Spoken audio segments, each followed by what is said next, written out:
மணப்பெண்ணின் பிரத்யேகமான திருமணம் விவாஹா தி சென்னை சில்க்ஸ்.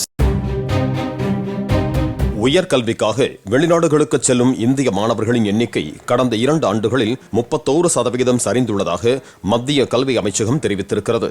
இது தொடர்பாக நாடாளுமன்றத்தில் எழுத்துப்பூர்வமாக பதிலளித்திருக்கும் இணை அமைச்சர் சுகந்தா மஜும்தார், கனடா, ஆஸ்திரேலியா மற்றும் இங்கிலாந்து போன்ற நாடுகள் விசா விதிமுறைகளை தீவிரப்படுத்தியது இந்த வீழ்ச்சிக்கு முதன்மை காரணமாக உள்ளதாக குறிப்பிட்டிருக்கிறார்.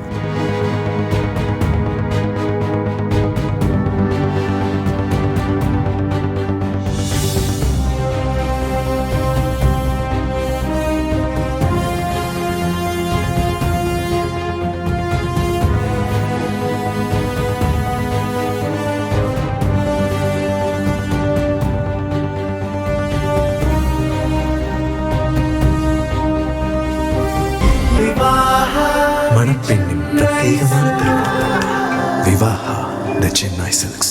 பிளே ஸ்டோர் மற்றும் ஆப் ஸ்டோரில் இருந்து பாலிமர் செயலியை QR கோடு மூலம் பதிவிறக்கம் செய்யுங்கள். செய்திகளை உடனுக்குடன் பெறுங்கள்.